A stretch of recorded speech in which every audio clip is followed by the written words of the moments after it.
Captain Jake Morrison stood on the bridge of the USS Defiance, watching the stars through the massive viewing screen. The ship was humanity's pride, built with the best technology Earth could offer. Steel armor plating covered the hull and rows of missile tubes lined its sides. It looked rough compared to the smooth alien ships, but it was strong. "Captain, we're getting a priority message from Earth," said Lieutenant Commander Lisa Hayes from her station. Her fingers moved quickly over the controls. "It's from Admiral Clark herself." Jake turned toward the communication station.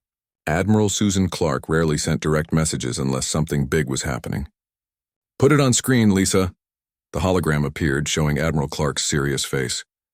Her gray hair was pulled back and worry lines creased her forehead. "Captain Morrison, you need to hear this. The Galactic Council has asked for our help." Jake raised an eyebrow. In the 50 years since humans first met aliens, the Council had never asked them for military help. They treated humans like children, giving them small jobs like mining asteroids or carrying cargo between systems. The 12 alien species that made up the Council thought humans were too young and too violent to be trusted with important work. "What kind of help, Admiral?" Jake asked. "They're facing something called the Void Swarm. It's a force of machines from outside our galaxy. These things eat entire star systems, turning everything into more machines.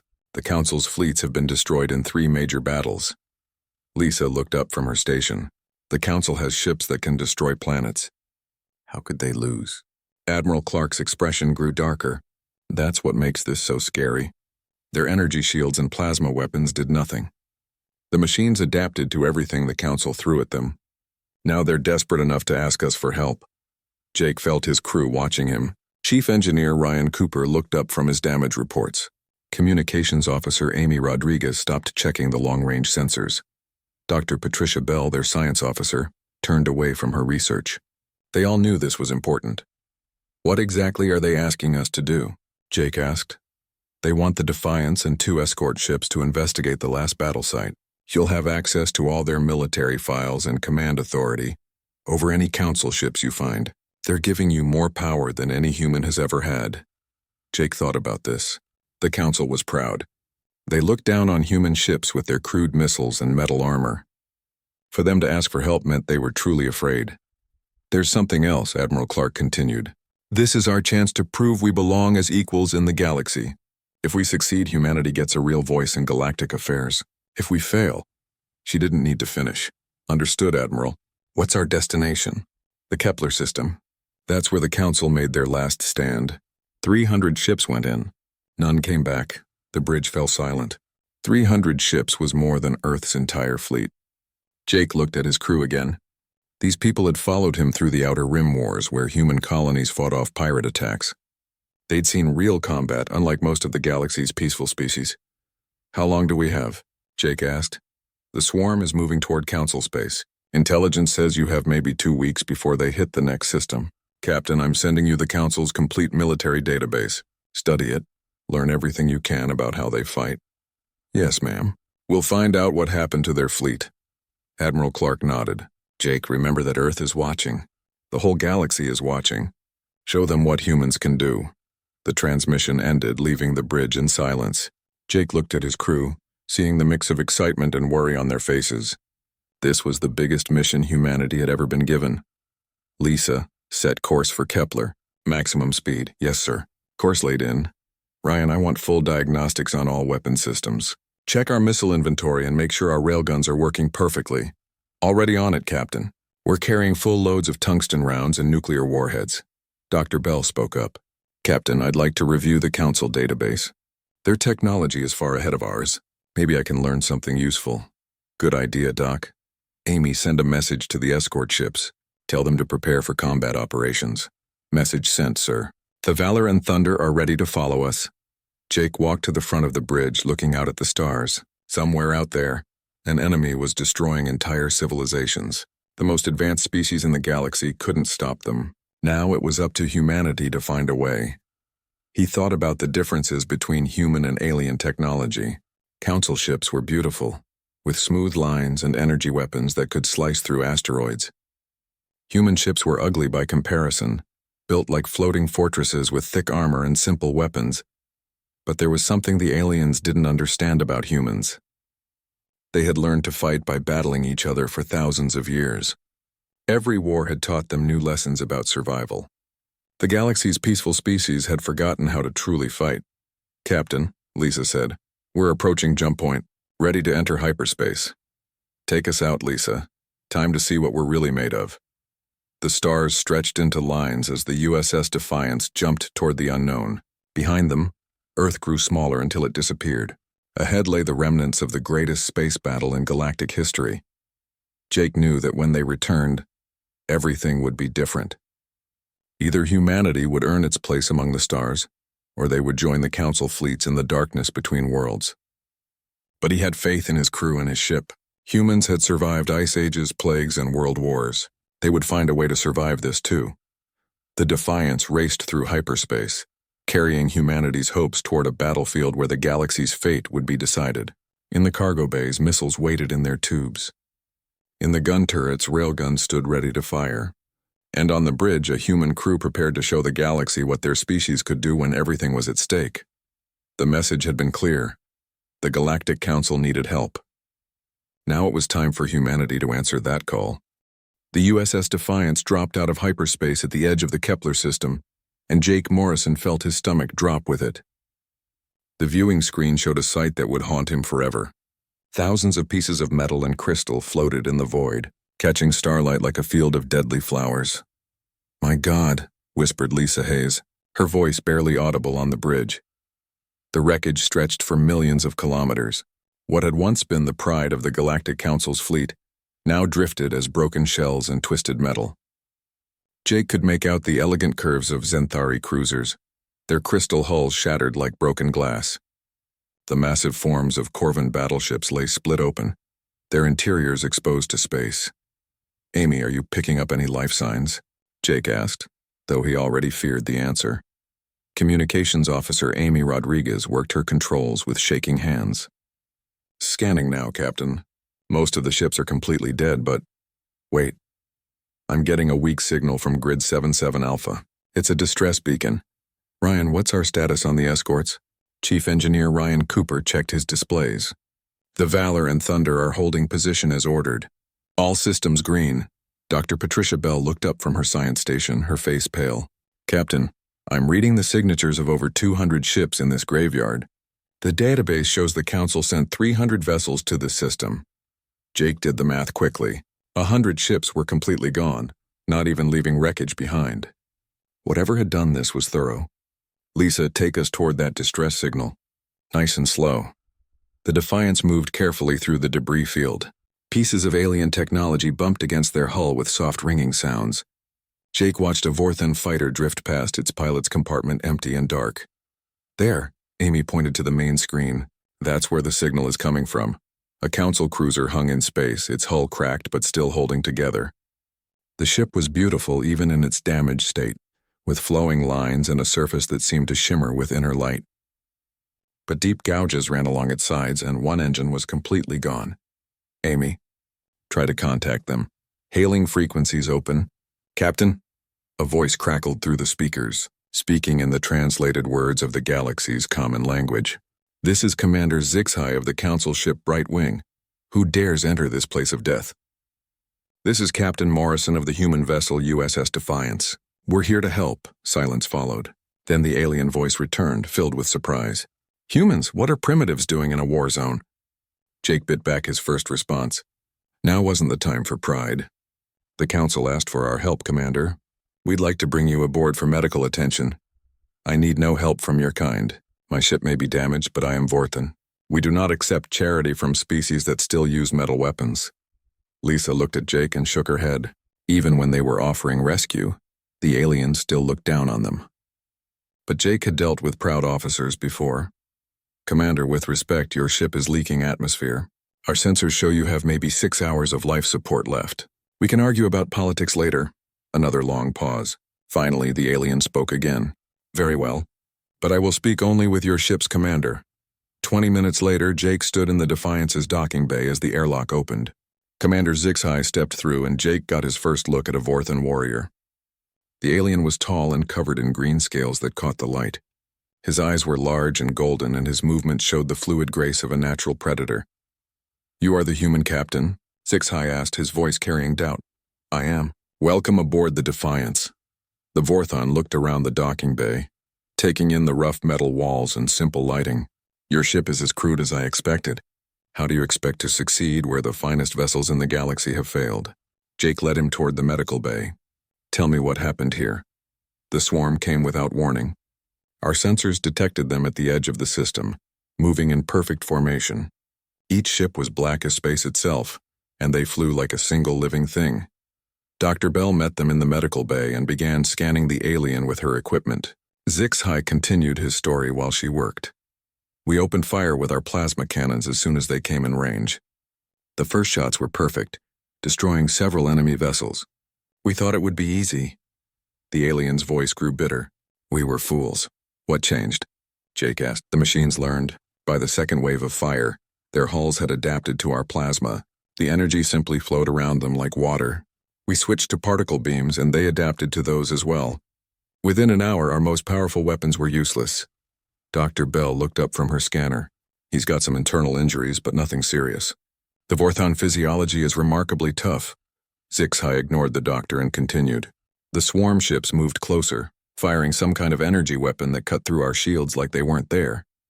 They didn't just destroy our ships. They carved them apart piece by piece, studying our technology as they killed us. Jake thought about this.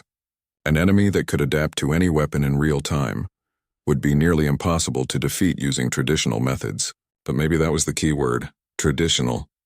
Commander, what do you know about kinetic weapons? The alien looked confused. You mean throwing rocks? That's ancient history. No civilized species has used such crude methods for thousands of years. We still do, Jake said quietly. Dr. Bell caught on immediately. Captain, you're thinking about our railguns and missiles.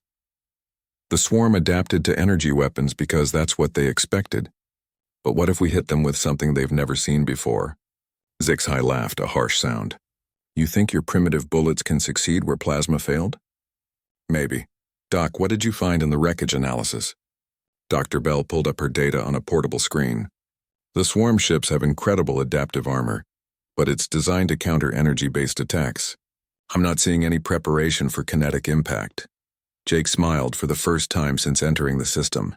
Because energy weapons have been the standard for so long, they've forgotten about good old-fashioned physics. You cannot be serious, HFY said. Your metal slugs against machines that destroyed our greatest fleet?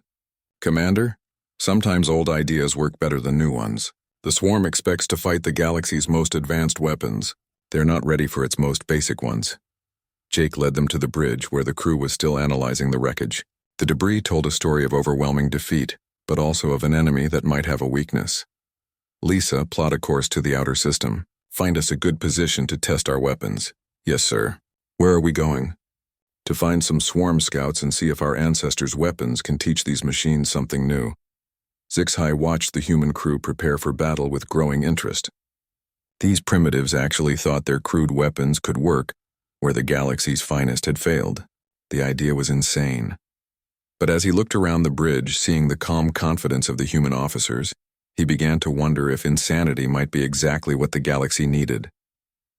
2 days later, the USS Defiance found what it was looking for. 3 swarm ships hung in space near a gas giant, their black hulls seeming to absorb light itself. They moved in perfect synchronization like dancers following the same music. There they are, Jake said from his captain's chair, just like HFY described them. The Vorthon commander stood beside the captain's chair, watching the enemy vessels with haunted eyes. Those are scout ships. Small ones. The fleet killers were 10 times that size. Jake studied the enemy through the viewing screen. Each swarm ship was about the size of a human destroyer, with a sleek design that looked almost alive. No visible weapons, no obvious weak points. They were already turning toward the Defiance, their movements smooth and predatory. Captain, Amy Rodriguez called from her station. They're scanning us. Let them look, Jake replied. Lisa, bring us to combat range. Nice and steady. Dr. Bell monitored her instruments. I'm detecting intense scanning beams. They're analyzing our hull, our power systems, everything. Commander HFY gripped the railing tighter. They're learning your ship's weaknesses. In minutes, they'll know exactly how to destroy you.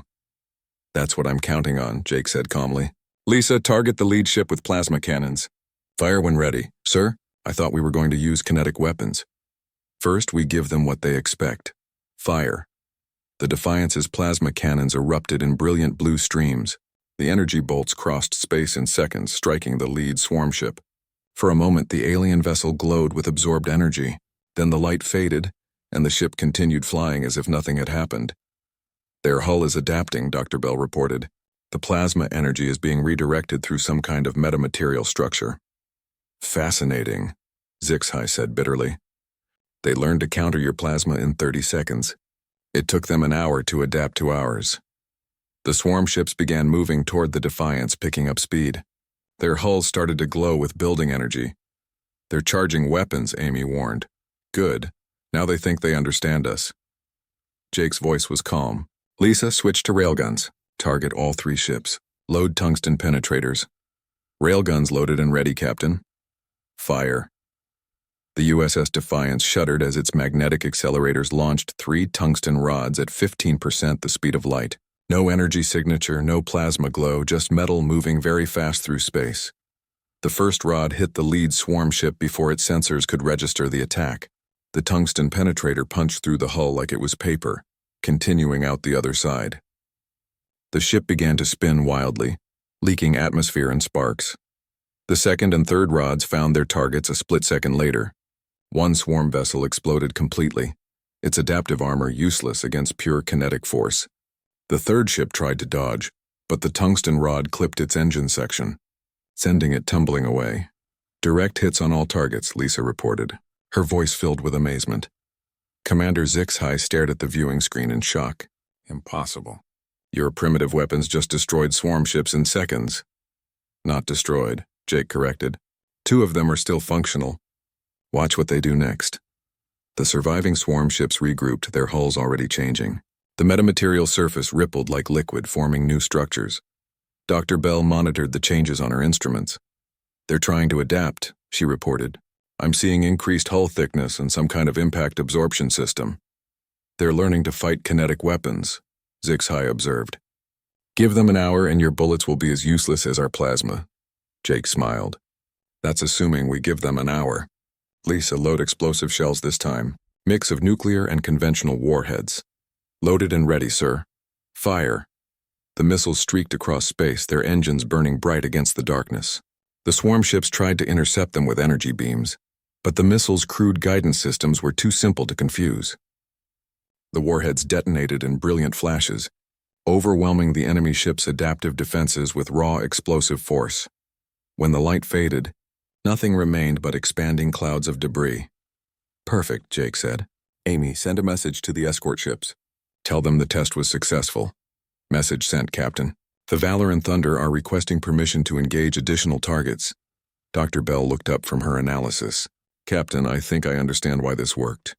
The swarm's adaptive technology is incredibly sophisticated, but it's designed to counter energy-based attacks. Kinetic weapons are so simple that there's nothing to adapt to except basic physics. And you can't adapt to Newton's laws, Jake added. A tungsten rod moving at relativistic speed hits with the same force no matter how smart your armor is. Commander HFY walked to the viewing screen, studying the debris.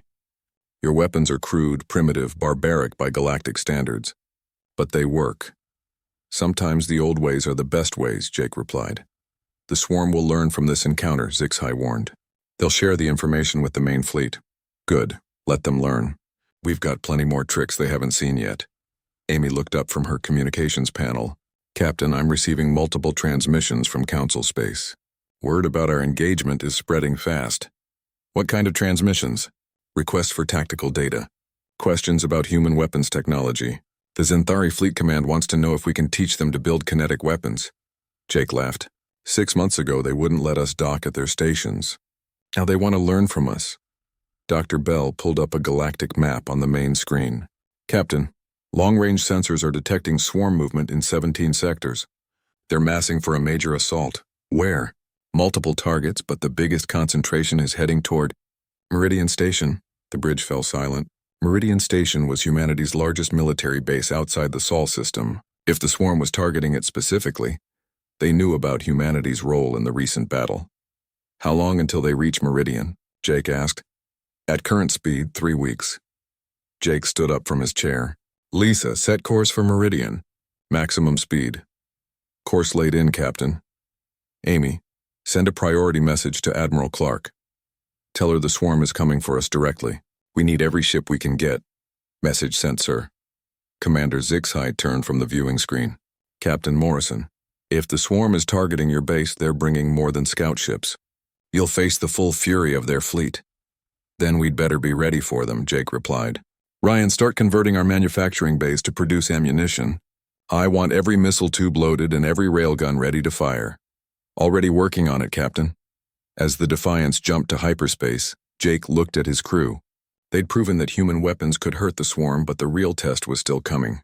The enemy now knew about humanity's capabilities and would plan accordingly. But humans had been fighting impossible odds for their entire history.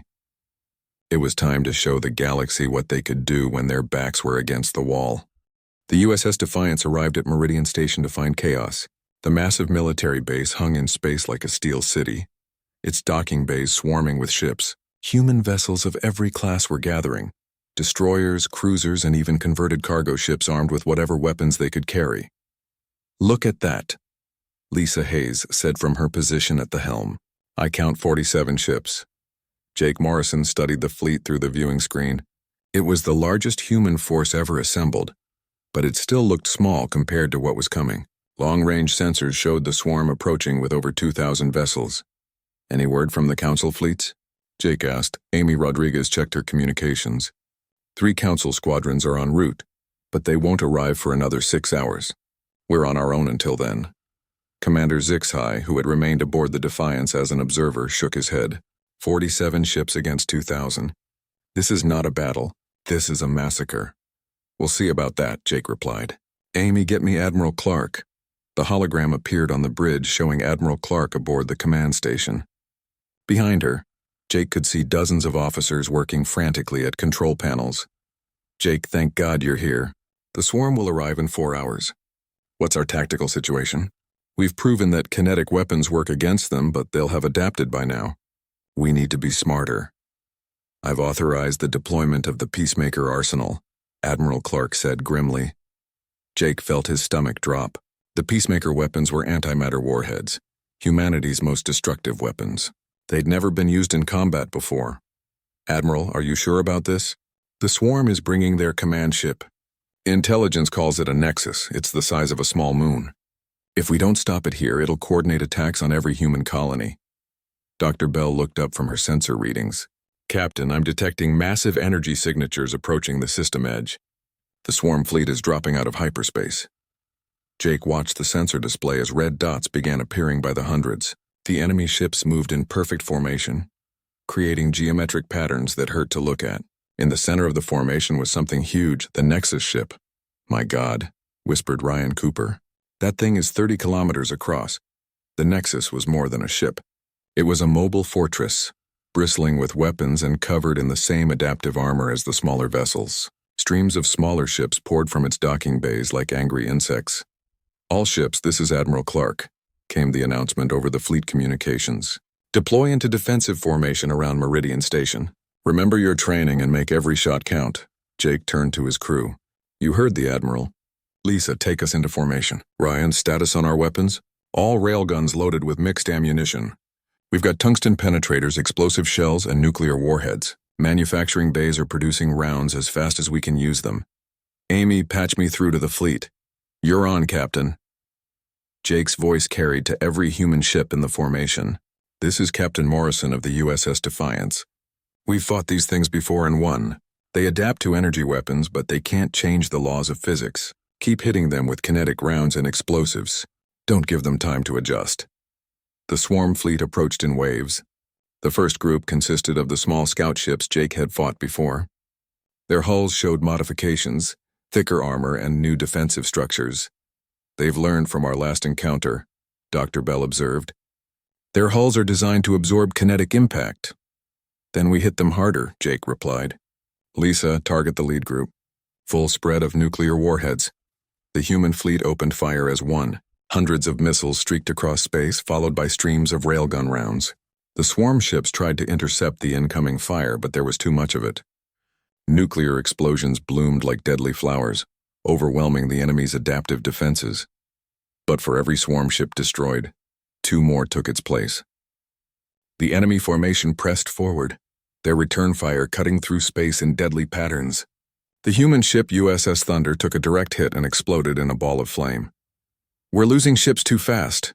Admiral Clark's voice crackled over the communications. "All units fall back to the asteroid field." The human fleet retreated toward a nearby asteroid belt, using the floating rocks as cover. It was an old trick from the Outer Rim Wars, but it worked. The swarm ships followed, their precise formations breaking apart as they navigated around the asteroids. "Now we fight dirty," Jake muttered. Ryan deployed the minefield. Hidden among the asteroids were thousands of mines disguised as chunks of rock. As the swarm ships passed through, the mines activated, detonating in a chain reaction that destroyed dozens of enemy vessels. But the Nexus ship kept coming, its massive bulk pushing asteroids aside like pebbles. Its weapons began firing, beams of energy that cut through rock and metal alike. "It's heading straight for Meridian Station," Lisa reported. Jake made a decision that would haunt him forever. "Amy, signal the fleet. All ships with antimatter warheads target the Nexus, everything we've got." "Sir, if we use all our peacemaker weapons, we won't have anything left for the rest of their fleet. If we don't stop that command ship, there won't be a rest of their fleet to worry about." The antimatter warheads launched in a coordinated strike. Their combined yield enough to crack a moon. The Nexus ship's defenses tried to intercept them, but antimatter explosions couldn't be stopped once they started. The detonations lit up space like a new sun. When the light faded, the Nexus ship was damaged but still functional. Its hull was cracked and burning, but it continued toward Meridian Station. "Direct hit, but it's still coming," Dr. Bell reported. Jake looked at his tactical display. The human fleet was down to 20 ships. The swarm still had hundreds. In a few minutes, the Nexus would reach the station and destroy humanity's largest military base. "Lisa, plot a ramming course." "Sir, you heard me. Take us straight at that command ship." Commander Zixhai stepped forward. "Captain, that's suicide." "Maybe, but that thing has to be stopped." Jake turned to his crew. "Anyone who wants to transfer to another ship has 30 seconds. Nobody moved. Ryan, overload the engines. I want every bit of speed you can give me. Amy, evacuate all non-essential personnel to the escape pods." "Captain," Dr. Bell said quietly, "if we ram at full speed with our antimatter reactor going critical, the explosion should penetrate their adaptive armor." Jake nodded. "That's the idea." "Lisa, take us in." The USS Defiance broke formation and accelerated toward the Nexus ship. Behind them, the rest of the human fleet continued fighting the swarm vessels, buying them precious time. "Impact in 60 seconds, Lisa announced. The Nexus began firing everything it had at the approaching ship. Energy beams scorched the Defiance's armor, and explosion after explosion rocked the bridge. "Hull breach on Deck 7, Ryan reported. "Reactor containment at 60% and falling." 30 seconds to impact, Lisa called out. Jake watched the massive alien ship growing larger on the screen. This was it, humanity's answer to an unstoppable enemy. Not advanced technology or superior tactics, but the willingness to sacrifice everything for victory. 10 seconds. 5, 4, 3, 2. The USS Defiance struck the Nexus ship at full speed, its hull crumpling against the alien armor. In the same instant, the antimatter reactor lost containment, releasing the energy that powered stars. The explosion tore through both ships, creating a brief new star in the darkness. When it faded, the Nexus was gone, and with it, the coordination that held the swarm fleet together. Without their command ship, the enemy vessels began attacking each other, their shared intelligence broken. The remaining human fleet picked them off one by one, until space around Meridian Station was filled with drifting wreckage. In the aftermath, rescue ships found a single escape pod drifting near the battle site. Inside, Commander Zixhai told anyone who would listen about the humans who had saved the galaxy by refusing to surrender. The siege of Meridian was over, but the galaxy would never forget the price of victory. 6 months after the Battle of Meridian, the Galactic Council chamber had never seen anything like it. Representatives from 12 different species filled the circular hall, but all eyes were on the human delegation. Admiral Jake Morrison stood at the speaker's podium, very much alive despite reports of his death. The escape pod that had saved Commander Zixhai had also carried Jake and 3 other crew members from the USS Defiance. They had been found unconscious but breathing, thrown clear when the ship's forward section ejected during the ramming attack. "The chair recognizes Admiral Morrison of Earth," announced the council speaker, a tall being whose crystalline body caught the chamber's lights. Jake looked out at the assembled aliens, remembering how they had once dismissed humanity as primitive. Now they hung on his every word. The swarm war had changed everything. "Honored representatives," Jake began. "6 months ago, your fleets faced an enemy that seemed unstoppable. Today, that enemy has been driven from our galaxy. I want to talk about how that happened and what it means for all of us." Behind him, a holographic display showed the final battle statistics. Over 3,000 swarm ships destroyed, 15 star systems liberated, the enemy's main force retreating to the dark space between galaxies. The swarm was defeated not by superior technology, but by a different way of thinking about warfare. While your species evolved beyond the need for crude weapons, humanity never stopped learning how to fight. In the audience, Commander HFY watched from the Vorthan delegation. The proud warrior had become humanity's strongest supporter after witnessing their sacrifice firsthand. "I have worked alongside human forces for these past months," HFY had told the council earlier. "They fight not with honor or elegance, but with a determination that frightens their enemies and inspires their allies." Jake continued his address. Dr. Patricia Bell, humanity's leading expert on swarm technology, will now present her final analysis. Dr. Bell took the podium, her research having made her famous throughout the galaxy. "The swarm's weakness was also their strength," she explained. "Their ability to adapt to any weapon made them overconfident. They never encountered an enemy that fought with such simple tools." The holographic display showed technical diagrams comparing energy weapons to kinetic rounds. A plasma bolt can be deflected, absorbed, or redirected, but a tungsten rod traveling at 15% light speed follows Newton's laws. There's nothing to adapt to except fundamental physics. An elegant Zenthari representative raised a question. "Dr. Bell, our records show that kinetic weapons were abandoned by most species over 2,000 years ago. Why did humans continue using them?" "Because we never stopped fighting each other," Jake answered honestly. "While your worlds found peace, humanity spent centuries in conflict. Every war taught us new lessons about survival. We kept the old weapons because they still worked." The chamber fell silent. The truth was uncomfortable but undeniable. Humanity's violent history had become their greatest strength when facing an enemy from outside the galaxy. "This brings us to our proposal," Jake continued. "The swarm may return. When they do, the galaxy needs to be ready. Humanity requests permission to establish joint training programs with all council fleets." The request had been debated for weeks. Some species worried about human military influence. Others questioned whether primitive tactics should be taught to advanced civilizations. But the results spoke for themselves. Council fleets equipped with human-designed kinetic weapons had destroyed swarm forces in 7 different systems. The combination of alien technology and human tactics was proving unstoppable. "The Corvin hegemony supports this proposal," announced their massive representative. "Human advisors have increased our fleet effectiveness by 300%. "The Zenthari Collective agrees," added the crystalline being. "Their unconventional strategies have saved countless lives." One by one, each species voiced their support. The vote was unanimous. Jake felt a mix of pride and sadness as the decision was announced. Humanity had earned its place among the stars, but at a terrible cost. The USS Defiance was gone, along with hundreds of other ships and thousands of crew members. "There is one final matter," the council speaker announced. "The human vessel USS Defiance performed the action that ended the swarm threat. We propose that a memorial be established at the battle site." "With respect," Jake interrupted, "the Defiance was more than one ship. She was the spirit of humanity when faced with impossible odds. The memorial should honor all who served, not just those who died." A new hologram appeared, showing the hull of a massive ship under construction in Earth's orbital shipyards. The design combined sleek alien technology with the brutal functionality of human engineering. "The new USS Defiance will be the flagship of the Joint Fleet," Jake announced. "She'll carry weapons from 12 different species, crewed by beings from across the galaxy. But her heart will be human, built to fight, built to win, built to never surrender." Lisa Hayes, now Captain Hayes of the new vessel, stood in the gallery. Beside her were Ryan Cooper, promoted to Chief of Engineering for the entire Joint Fleet, and Amy Rodriguez, who had become the galaxy's expert on multi-species communications. The galaxy learned something important during the Swarm War, Jake concluded. Sometimes being advanced means knowing when to use simple solutions.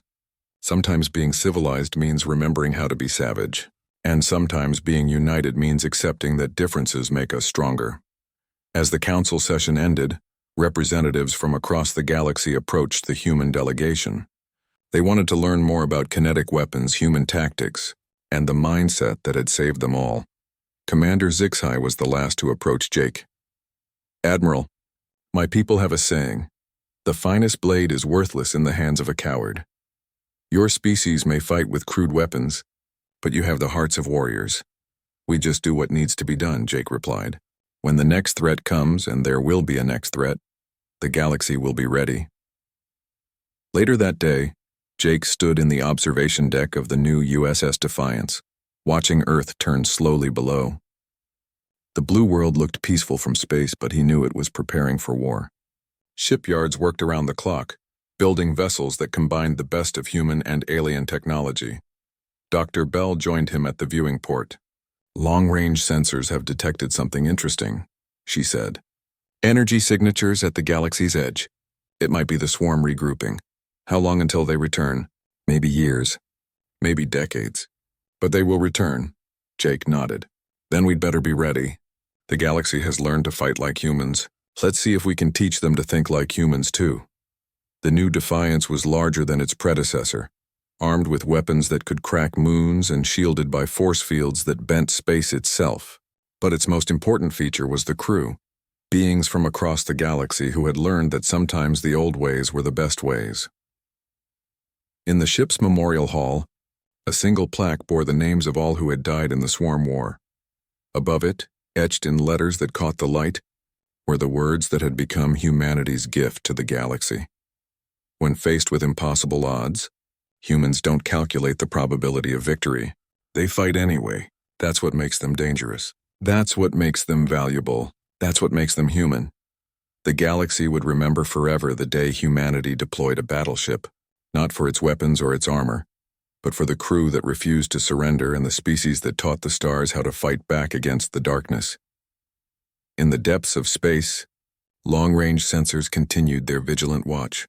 The swarm would return eventually, but they would find a very different galaxy waiting for them, one that had learned the most important lesson humanity had to offer. Sometimes the best way to keep the peace is to be very, very good at war.